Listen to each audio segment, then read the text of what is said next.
بعد فأعوذ بالله من الشيطان الرجيم بسم الله الرحمن الرحيم يا أيها الذين آمنوا إن تتقوا الله يجعل لكم فرقانا ويكفر عنكم سيئاتكم ويغفر لكم والله ذو الفضل العظيم صدق الله العظيم. سورہ برکت کے لیے درود شریف پڑھتے اللهم صل علی سیدنا و شفیعنا و حبیبنا و مولانا محمد وآلہ واصحابہ وبارک وسلم صلی اللہ تعالی علیہ وسلم. سورۃ الانفال سورہ نمبر 8 کی آیت نمبر 27 28 29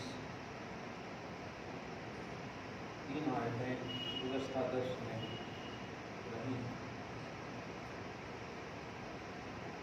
ان آیتوں کی ترجمانی اور اس کا ترجمہ ہوا. اس سے ریلیٹڈ باتیں خاص کس موقع سے جس کا شان نزول جس کو آپ کہیں وہ آج کی گفتگو میں انشاءاللہ. سب سے پہلے آیت نمبر 27 میں اللہ پاک فرماتا ہے اے ایمان والو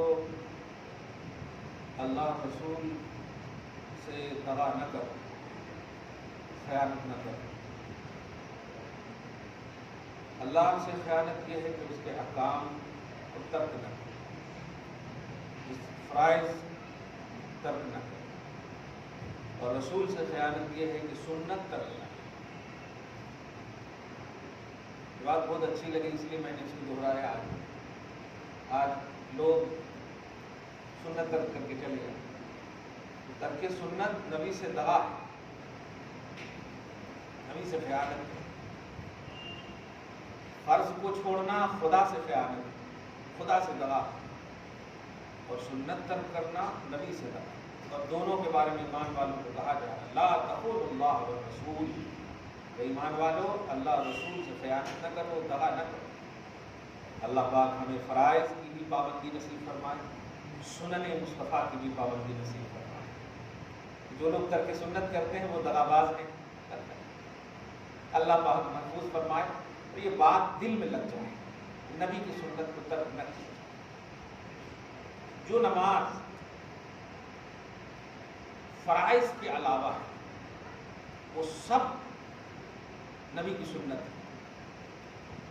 نفل کو کیا سمجھتے ہیں؟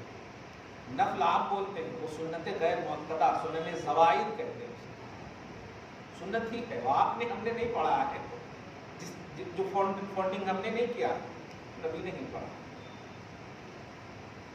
اللہ حدیث بڑی سخت آ رہی ہے. اللہ پاک ہم سب کو نبی کی شفاعت نصیب فرماتے ہیں. فرماتے ہیں جو نبی کی سنت کو ترک کرے گا وہ نبی کی شفاعت سے محروم ہے.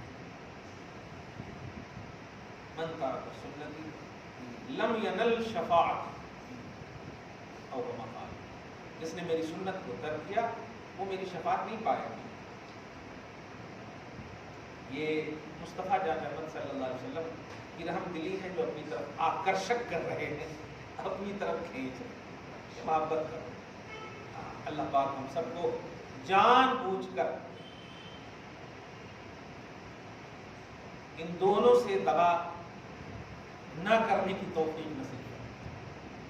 کبھی بھی جان بوجھ کر نہ خدا سے خیانت کریں آپ، نہ رسول سے خیانت. وَاعْلَمُوا وَتَخُونُوا أَمَانَاتِكُمْ. اور اپنی امانت کے ساتھ بھی خیانت مت کرو. وَأَنْتُمْ تَعْلَمُونَ. جان بوجھ کر اپنی امانت کے ساتھ بھی خیانت نہ کریں. یہ اپنی امانت پر مجھے تھوڑی سی بات. حضرت ابو لبابہ ایک صحابی رسول ہیں. آپ حج کریں الحمدللہ. مدینہ تو گئے ہوں گے. مدینہ کے جو رائٹ سائڈ ہے، جو ریاض الجنہ کا حصہ، رائٹ سائڈ مرد والا حصہ، مرد والے حصے کے سامنے 2 ستون ہیں.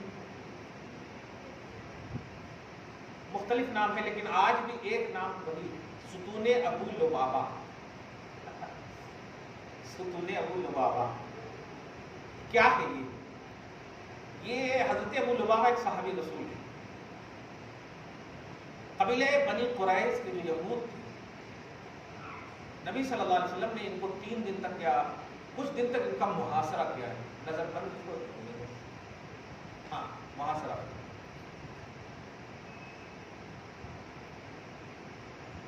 تنگ آ کر کے 3 آپشن آپس میں رکھے. ایسا کرتے ہیں یہ نبی تو نبی ہے ہی, وہ رسول تو ہے ہی, ہم لوگوں نے آج تک کچھ بھی گڑبڑ نہیں دیکھا, اس لیے چلو رسول مان لیتے.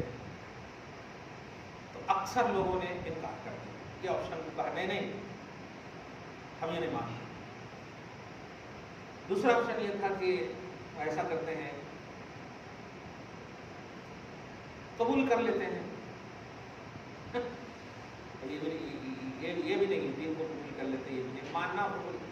ایک آپشن اس میں بڑا اہم تھا, تو پھر ٹھیک ہے لڑائی کرتے ہیں, لیکن لڑائی سے پہلے جتنے آل اولاد جو ہے نا وہ سب کو قتل کر دیتے ہیں تاکہ مرنے کا غم نہ ہو. مطلب قتل کرتے وقت غم ہوگا. کمال ہے, کیسی عقل ہے لوگوں کی. آج کل اسی لیے لوگ شادی نہیں کر رہے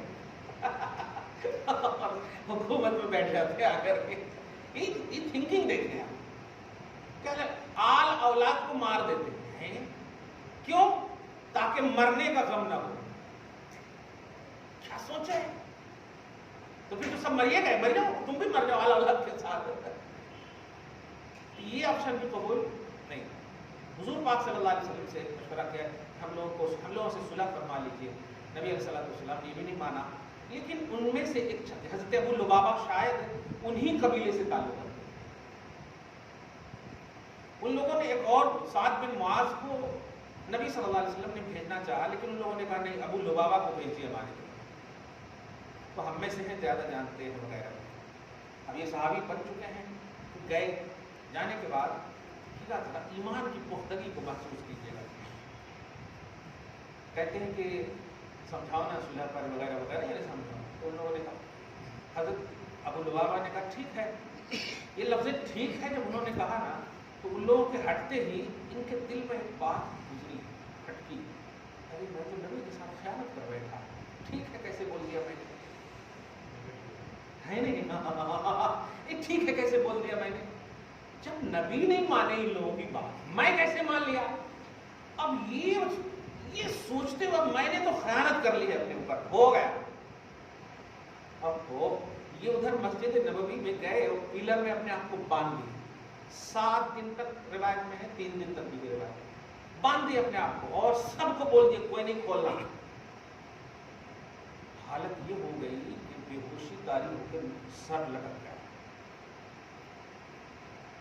جو آیت کریمہ, آیت توبہ جس کو کہیں, ان کی توبہ کی آیت نازل ہوئی, تو لوگ آئے جو ان کو خوشخبری دینے کے لیے, تمہاری توبہ قبول ہو گئی, تمہاری توبہ قبول ہو گئی. مومنوں کو توبہ قبول ہو گئی. میں نے جن کے ساتھ خیانت کی ہے نا انہوں کھولنا, تم نے کھولنا. ہاں وہ کھولیں گے تب سمجھوں گا. اچھا, اس سے پہلے نبی صلی اللہ علیہ وسلم نے صحابہ میں ایک جملہ ارشاد فرمایا کہ اگر وہ مسجد نہ جا کر میرے پاس آتے تو ان کے لیے میں مغفرت کی دعا کر دیتا اور وہ معاف کر دیتا اللہ تعالیٰ. وہ مسجد میں جا کر کیوں باندھے اپنے آپ کو. عقیدہ دیکھیے, وسیلے کا بھی بڑا خوبصورت عقیدہ ملتا ہے پریکٹیکلی. ابھی بھی ہے نا ستون لوگ ابو لبابہ, اس کا مطلب پس منظر ہے نا ابو لبابہ کا, کچھ تو ہسٹری ہے نا. ہاں, تو وہ نبی علیہ الصلوۃ والسلام وہاں جانے کے بجائے, دیکھا مسجد نبوی ہے, کوئی غلط جگہ نہیں گئے تھے, کہہ رہے میرے پاس آتے. یہی ہم سب کو بولتے ہیں کہ آپ جتنا بھی عمل کرو, جہاں بھی جو بھی, لیکن سب سے بہترین اور عظیم وسیلہ محمد عربی صلی اللہ علیہ وسلم کو مانو. یہ قبولیت کی ضمانت ہے. خود نبی کہہ رہے ہیں کہ اگر آ جاتے تو میں توبہ قبول کروا دیتا, مغفرت کروا دیتا, دعا کر دیتا وغیرہ. نبی علیہ الصلوۃ والسلام نے جب یہ سنا, بڑا ضدی صحابی, اس طرح سے پیار میں ارشاد فرما کر جا کر جب آپ کھولا, گر گئے کہ یا رسول اللہ, میں نے اپنے مال وغیرہ کی بنیاد پر, ریلیشن کی بنیاد پر, یہ سب کی بنیاد پر ایسا کیا ہے نا, ایسا میں سب مال خیرات کر دیتا ہوں. حضرت کعب کا بھی ایسے ہی عنوان ابھی آگے آئے, تو سب مال یہ کر دیتا ہوں. انہی سب نے مطلب یہ کہ خیانت کرنے پر مجبور کیا. کہا ایسا نہ کرو, تہائی مال کرو, زیادہ سب کرو گے تو پھر کھانے وغیرہ کیا ہے, حرام کا مال تو نہیں ہے نا, تو تہائی مال ون تھرڈ ہے کہ تہائی مال کو خیر خیرات کر دو. یہ تمہاری قبولیت توبہ کا, قبولیت توبہ تو ہو گئی, مزید تمہارے اسٹیٹس میں اضافہ ہوگا. ایسا کر دیا.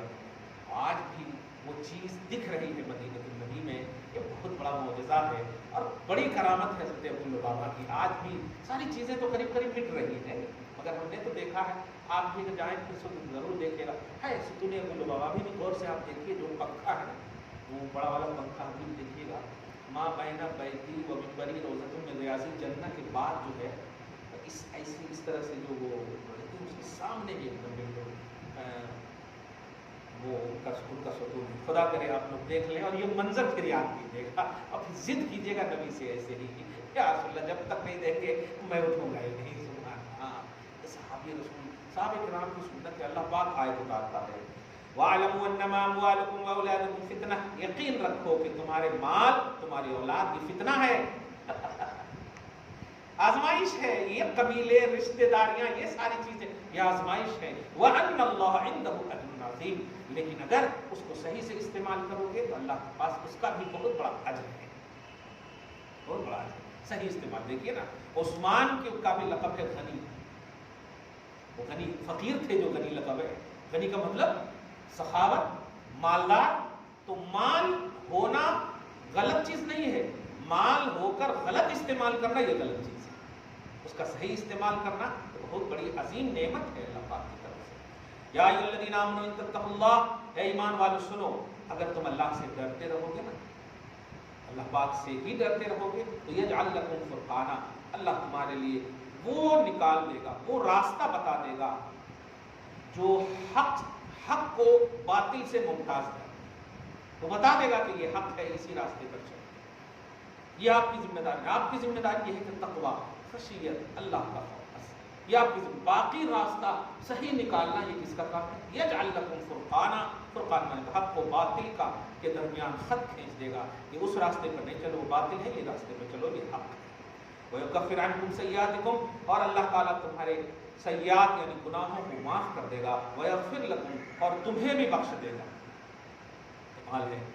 اچھا بخشش کا دیکھیے خوبصورت ایک جملہ ہے، مطلب آپ کو بخشے گا، بخشنے سے پہلے آپ کا گناہ بھی معاف کرے گا، کیا بات ہے، ایسا نہیں کہ میں نے تم کو بخش دیا، نہیں، دیکھو یہ سب گناہ کیے تھے نا، پہلے یہ سب معاف کر رہا ہوں، اور جب یہ معاف کر دے تو اب تو تم ایک دم خالی ہو گئے نا، اب بخشش صحیح ہے، اب بخشش صحیح، سبحان اللہ۔ واللہ ذو الفضل العظیم، اور اللہ بہت بڑا فضل والا، بہت بڑا فضل والا۔ اللہ کے لیے تو یہ بہت اور بڑا یہ سب لفظ جو ہے کوانٹیٹی نہیں ہے، یہ کوالٹی ہے، بڑا اس سے بڑا کوئی نہیں۔ اب جو آیت آ رہی ہے آیت نمبر 30، اس آیت کا ایک خلاصہ پہلے منظر کھینچ دیتا ہوں۔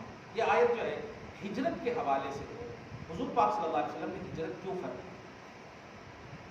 مکہ چھوڑ کر مدینہ کیوں، اللہ پاک آپ کے ساتھ الحمدللہ۔ اور آپ سوچیں نا حضرت عمر جیسے صحابی بھی ایمان لا چکے، تعداد میں بھی اب ویسا نہیں ہے کہ آپ ڈر جائیں معاذ اللہ ظاہر ہو، تو ہر طرح سے جب معاملہ ہے ایسے تو پھر ہجرت کیوں فرمایا؟ یہ چیز میں اس لیے یہ کیوں کے اعتبار سے بول رہا ہوں، کچھ لوگ جو ہے ہجرت کو مجبوری کا نام دیں، سمجھ رہے، اور یہ بولتے ہیں ستائے مجبور کیے گئے، ایسا نہیں ہے۔ ہجرت ایک عبادت ہے، اور عبادت میں منشاء خدا ہوتا ہے، اللہ کا جو منشا ہوتا ہے اسی کے تحت ہم عبادت کریں۔ آپ ایسی عبادت نہیں کر سکتے جو آپ کا منشا، جیسے صحابہ کرام نبی صلی اللہ علیہ وسلم کے ساتھ کنٹینیو روزہ رکھنا شروع کر دیے، یہ ان کا منشا تھا، اللہ کا حکم نہیں تھا، نبی کا بھی حکم نہیں تھا، تو کیا حالت ہوئی اب سوچ لیجیے، فَأَنْكَرَ عَلَيْهِمُ الْمُوَافَقَةَ، اگر دھوم حالت ہو گئی تو پست ہو گئی، نبی نے مسکرا کر کہا اَيُّكُمْ مِثْلِي، تم میں سے کوئی میری طرح نہیں ہے، میں تمہاری طرح نہیں ہوں، کوئی نہیں ہے میری طرح، اس لیے مجھے میرا رب ڈائریکٹ کھلاتا پلاتا ہے، اس لیے میری موافقت ان چیزوں میں نہ کرو جن کا تمہیں آرڈر نہیں۔ اسی کو ایک جملے سے آپ سمجھیے کہ جب میں کہتا ہوں کہ ہر حدیث پر عمل کرنا یہ آپ سے ممکن ہی نہیں ہے، پاسبل نہیں، ان پر آپ کو عمل کرنا ہے جن کو نبی نے آرڈر فرمایا، جو حکم دیا ہو آپ کو، ان پر آپ کو عمل کرنا ہے، جو کیا نبی نے وہ آپ کرنے لگیں گے تو پھر آپ کہاں بہت کچھ نہیں کر پائیں گے، صحیح ہے کہ نہیں؟ ہاں، تو حضور پاک صلی اللہ علیہ وسلم جو ہجرت فرمائے یہ مجبوری نہیں ہے، یہ آپ کا اختیار ہے اور خدا کا اذن ہے، اللہ کی اجازت ہی ہے، اور خدا کی جب اجازت ہو تو مجبوری کا نام ہرگز نہیں دینا چاہیے. جیسے کہ 4 رکعت نہیں 2 رکعت پڑھنا مجبوری ہے، اللہ کا حکم ہے سفر میں، یہ مجبوری نہیں ہے، حالانکہ ہم خوب مسرور رہتے ہیں. مجبوری کا نام نہیں دینا. اب ذرا سنیے کیا ہوا تھا. عرب کے لوگ جب بڑھتی تعداد کو دیکھا، عرب کے لوگ جب نبی صلی اللہ علیہ وسلم اور صحابہ کرام کی بڑھتی ہوئی تعداد کو، اسلام کی عظمتوں کو، شوکتوں کو بڑھتا دیکھتے ہوئے پریشان تھے. کیا کرنا، کیسے کرنا. آج بھی ذرا ٹیلی کریں گے نا تو ایک دم قرآن آپ کو ایک دم آپ کی رہبری فرمائے، جیسے آپ کے آقا کی رہبری فرمائے اللہ پاک نے، آپ کی بھی رہبری فرمائے. آج بھی آپ ذرا بھی کہیں بھی دیکھیے، آپ ہاں کہیں پر بھی ہو کہ ذرا تن جائیں آپ تو ہنسنے لگیں گے، اور ذرا جھک جائیں آپ تو مار دیں گے آپ کو. تو میجارٹی منارٹی کا آج بھی لحاظ خوب کیا جا رہا ہے. جہاں ہماری تعداد زیادہ ہے تو وہاں ایسے سب اعلان کر دیں گے، یہ دوں گا وہ دوں گا، ایسا کروں گا ویسا کروں گا. نہیں تو آپ دیکھیے اب کرناٹک میں کتنے برے برے اعلانات ہیں. آپ سمجھ رہے ہیں، مسلم آرکشن کو ختم کر دوں گا. آپ پورے انڈیا کے بڑی کرسی پر بیٹھے ہیں، کرناٹک الگ ہے کیا انڈیا سے؟ کیسے جملے سے بولے جا رہے ہیں. بھائی یہ مسجد ہے، میں پوری مسجد کا خطیب اور امام ہوں نا، کہ آگے حصے کا ہے خطیب مدینہ مسجد کہا جاتا ہے. تو آپ جو جس وزارت پر، جس کرسی پر بیٹھے وہ پورے ملک کی کرسی ہے. ذرا سی مریادہ دیکھیے آپ کس کو بول رہے ہیں. نہیں بھی دیا ہے اگر کسی نے آپ کو ووٹ تو آپ کسی بھی طرح سے تو کرسی پائے ہیں نا، آپ ان کو بھی خوش کیجئے، یہ آپ کی ذمہ داری ہے. لیکن آپ کا جملہ کیا ہے، ہم آرکشن کو ختم کر دیں گے. کیوں ختم کریں گے؟ اسی کے لیے ہیں آپ. غریبی کا خاتمہ کیجیے، مہنگائی کا خاتمہ کیجیے، یہ سب ذمہ داری ہونی چاہیے. مسلم کا جملہ بول کر کے بہت تکلیف ہوئی. چنانچہ آپ دیکھیے وہ ہوا بھی، ساری چیزیں معافی بھی مانگنے پڑے وغیرہ وغیرہ.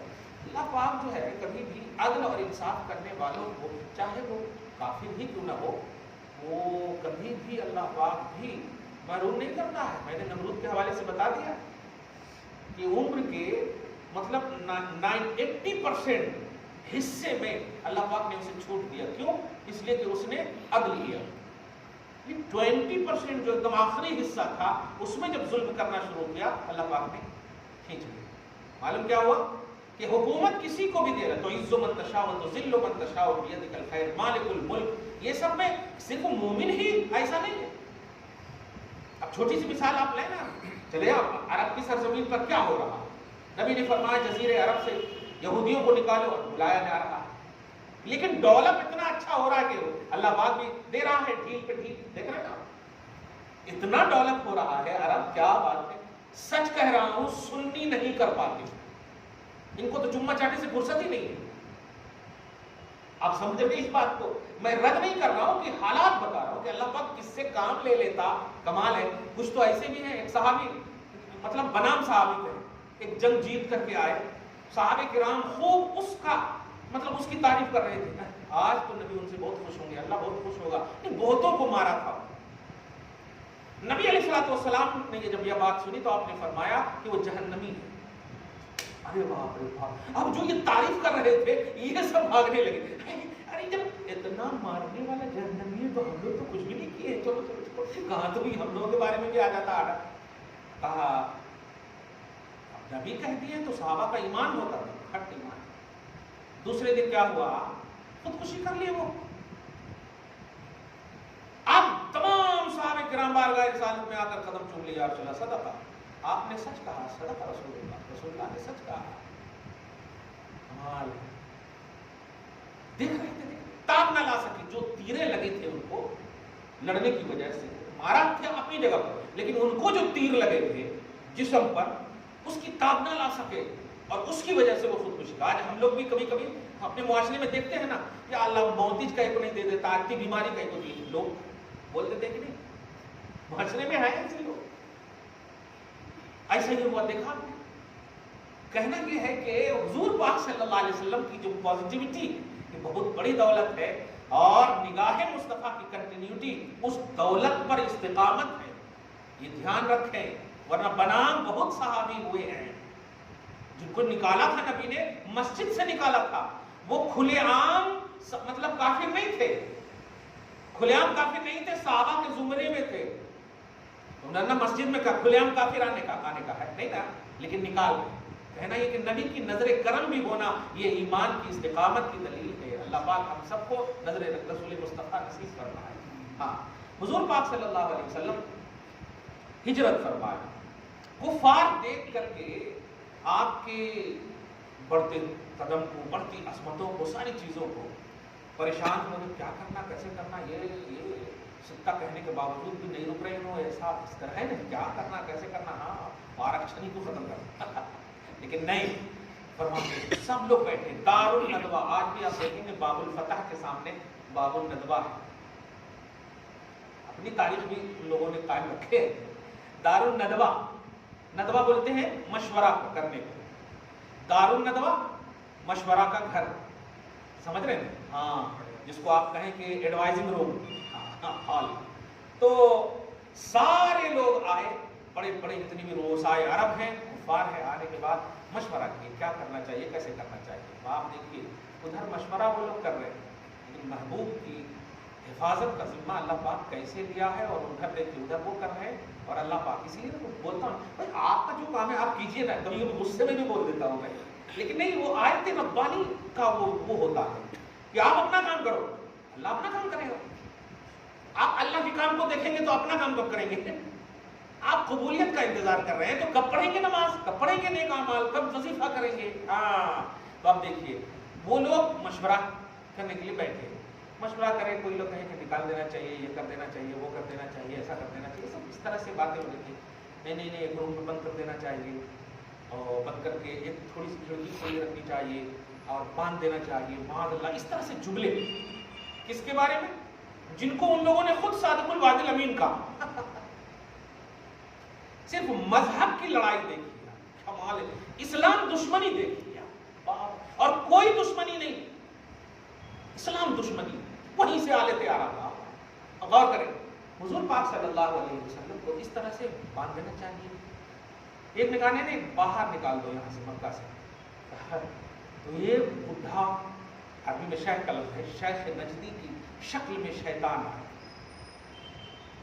شیخ نجدی کی شکل میں شیطان آئے، دیکھ کر کے وہ لوگ ہو گئے ایسے، آپ کون ہیں؟ ہاں ہم بھیجے گئے ہیں، ہم نے دیکھا کہ تم لوگوں کی مدد کی ضرورت ہے، میں نجد کا شیخ ہوں، اس طرح سے، چونکہ شیطان تو مدد کرتا ہے دشمنوں کی، ہاں کھلا دشمن ہے انسان کا بھی۔ خیر، پاس نے کہا کہ جو تم لوگوں نے مشورے کیے ہیں ان میں سب سے بھونڈا مشورہ یہ ہے باہر نکالنا۔ تم مکہ میں اسلام پھیلنے سے پریشان، باہر نکال دیے تو وہ باہر بھی پھیل جاتا ہے اسلام، تو سب سے بڑا مشورہ یہ۔ تو شیخ آپ ہی بتاؤ، تو نے کہا قتل کر دو، معاذ اللہ رب العالمین، اس نے اپنی زبان میں کہا نہ رہے بانس نہ بجے بانس کی، معاذ اللہ رب العالمین، 7 بار معاذ لا الہ الا اللہ۔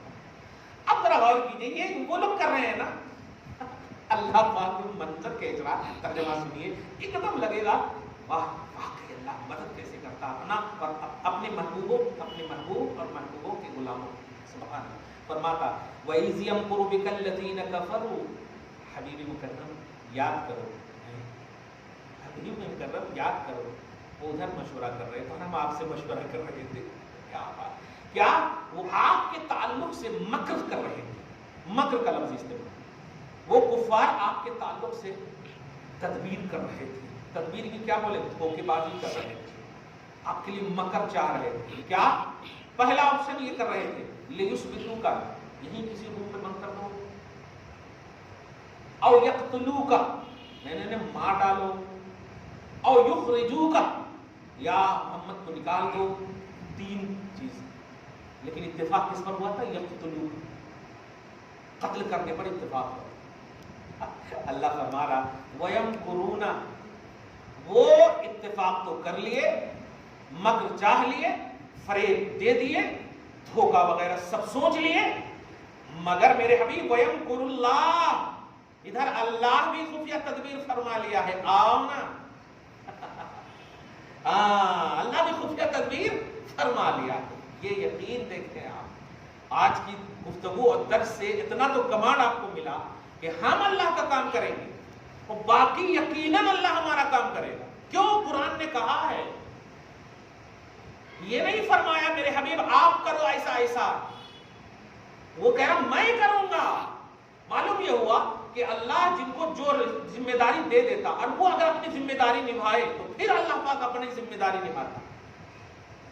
نبی اپنی ذمہ داری نبھائے، اس پر کسی کا اعتراض نہیں. کفار بھی قائل تھے، صحابہ کرام بھی نبھائے، اللہ پاک رسول سب گواہ ہے نا. تو جب سب کمپلیٹ ہے، آپشن کلیئر ہے اللہ کے احکام کے معاملے میں، اللہ پاک یمکر اللہ، اللہ پاک فرماتا میں بھی خفیہ تدبیر فرما رہا ہوں. لیکن سنیے میرے حبیب، ایک بات پہلے ہی کہہ دے رہا ہوں، وہاں وہ تنہائی میں آپ کو بتا دے رہا ہوں، انفارم کر دے رہا ہوں. کیا؟ وہ لوگ جو کر رہے ہیں نا، ان کی تدبیر زیر کر دوں گا. واللہ خیر الماکرین، اللہ بہتر تدبیر فرمانے والا. وہ شیخ نجدی یا کوئی نجدی کی شکل میں آئے، اب میری مخلوق ہے وہ، اور بات خالق کے مقابلے میں مخلوق کی تو چلے گی نہیں، اور وہ بھی خالق کے محبوب کے مقابلے میں. خالق کا محبوب ہے اور ان کو مارنے پر کیسا شیخ ہوگا؟ وہ کسی کو مارنے کی بات شیخ کر سکتا ہے؟ جیسے ابھی کہا نا میں نے، اب پورے ملک کی وزارت ہے آپ کے پاس، اور آپ ملک کے ایک حصے میں ایک مطلب ایک سمودائے کے حوالے سے اس طرح کی باتیں آپ کر رہے ہو، صرف اس لیے. یہ پارٹی کو ابھارنا تو ہوا، ملک کو ابھارنا نہیں ہوا. پارٹی کو ابھارنا تو یہ اپنے آپ کو پرموٹ کرنا تو ہوا، ملک کو ابھارنا نہیں ہوا، ملک کو پرموٹ نہیں کر رہا. تو یہ چیز تھی، اور یہ سلسلے آج دیکھنے کو مل رہے ہیں. آپ کو آج کی مطلب واقع ہجرت سے اور پوری گفتگو سے ہم سب کو ایک زبردست دھارس ملی اللہ کی بارگاہ سے کہ ہم اللہ کا کام کریں. اللہ کا کام کیا؟ اللہ کے احکام کو، رسول پاک کی سنتوں، یہ ہماری ذمہ داری ہے. جو ہم کو اللہ اس کے رسول نے کہا وہ ہم کریں، اور یقین رکھیں کہ اللہ اپنا کام کر رہا ہے. اللہ معطل نہیں ہے. ارے آپ کو اگر دائرہ مطلب کونسلر کا دے دیا جائے تو آپ اس میں بھی مکمل علم نہیں رکھتے. ایم ایل اے کا دیا جائے تو نہیں رکھتے کہ کتنے لوگ ہیں آپ کے، جو آپ کے پاس کاغذ ہے بس اتنے معلوم ہوتا ہے اتنے ووٹر ہیں، حقیقت نہیں معلوم ہوتی. لیکن اللہ تو علیم بذات الصدور، وہ تو خالق مالک عالم الغیب والشہادہ ہے. سمجھ رہے آپ؟ وہ جب آپ کا سپورٹ کرنے لگے، کیا بات ہے، تو کدھر سے بھی کوئی بندوق یا گولی یا کچھ بھی لے کر کے آئے، وہ صرف آپ کو بچائے گا نہیں بلکہ اس کو زیر فرمائے گا. کہہ رہا ہے ادھر وہ کر رہے ہیں نا، اس کو زیر کروں گا اور آپ کو ابھاروں گا. کیا بات ہے، آپ کو بلندی دوں گا میرے حبیب. اس لیے اس پس منظر سے یہ ذہن ملا کہ آپ کے دشمن جو کفار ہو یا مشرکین ہو، ہر کافر کے بارے میں نہیں کہا جا رہا. کافر تو بہت تھے دنیا میں، لیکن جو نبی کے خلاف تھے ان لوگوں کے بارے میں اللہ پاک فرما رہا ہے کہ ان کو زیر میں کروں گا اور آپ کو ابھاروں گا میں. لیکن اجازت یہ ہے، اللہ پاک نے جبریل علیہ السلام کے ذریعے سے کہا میرے حبیب اللہ پاک کا حکم ہو چکا ہے، آپ جائیے، اور ہجرت کا حکم ہو چکا. نبی علیہ السلام حضرت علی کو چادر دے کر آرام سے گئے. یہ امانتیں ہیں، کمال ہے، امانتیں ہیں، یہ سب امانت لے کر آ جانا. حضرت علی آرام سے ایک دم سو گئے. حضور پاک صلی اللہ علیہ وسلم غار ثور میں 3 دن تک رہے. پورا منظر انشاءاللہ آئندہ بتاؤں گا. دعا ہے اللہ کی گفتگو، آج کی اس گفتگو کو اللہ پاک قبول فرمائے، اپنی شان کریمی کے مطابق اجر عطا فرمائے، گھر بار میں اولاد میں برکتیں عطا فرمائے، نسلوں کی بخشش فرمائے، نسلوں کی حفاظت فرمائے. وصلی اللہ تعالی علی خیر خلق محمد وآلہ وأصحابہ اجمعین برحمتک یا ارحم الراحمین.